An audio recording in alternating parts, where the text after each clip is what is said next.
Hello வணக்கம். இன்னைக்கு பிசிஓஎஸ்ங்கிறத பத்தி சொல்ல போறேன். நீர்க்கட்டின்றாங்க இல்லையா, அந்த பாலிசிஸ்டிக் ஓவேரியன் சிண்ட்ரோம். முன்ன டிசீஸ்னுவாங்க, இப்போ சிண்ட்ரோம். ஏன்னா நிறைய குட்டி குட்டி ப்ராப்ளம்ஸ் சேர்ந்தது தான் அந்த டிசீஸ். இது நவடேஸ் நிறைய young girls, school girls, young கேர்ள்ஸ்களும் வருது.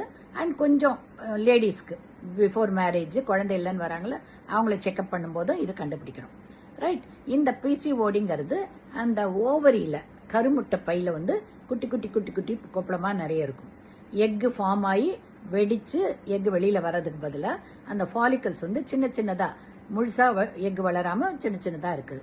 அந்த நீர் கட்டிங்கிறது முன்காலத்துல இதுக்கு ட்ரீட்மெண்ட் என்ன ஏதுன்னு தெரியாம இருந்தது. ரைட்டா?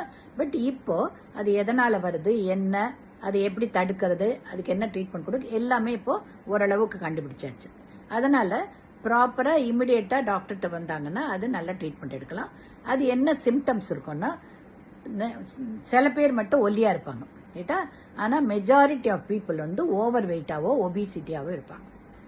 அண்ட் அவங்களுக்கு பீரியட்ஸ் ரெகுலரா வராது, ரொம்ப இரெகுலரா வரும், இல்ல எக்ஸஸா ஷார்ட் பீரியட்ல வரும், இல்ல 2-3 மாசம் கழிச்சு வரும்.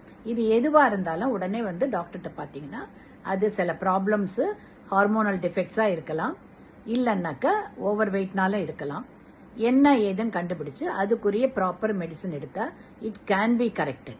இது இன்னும் கரெக்ட் பண்ண முடியாதுன்னு நினைக்கிறாங்க, இல்ல, அது கரெக்ட் பண்ண முடியும். அதுக்கு என்ன ட்ரீட்மெண்ட், என்னென்ன காம்ப்ளிகேஷன்ங்கிறது நெக்ஸ்ட் வீடியோஸ்ல சொல்றேன். இப்போதைக்கு பிசிஓஎஸ் தெரிஞ்சாலே, பீரியட்ஸ் இர்ரெகுலர்னு தெரிஞ்சிச்சுன்னா உடனே போய் டாக்டர் பார்த்து அதுக்குரிய ப்ராப்பர் ட்ரீட்மெண்ட் எடுங்க. ஓகேங்களா?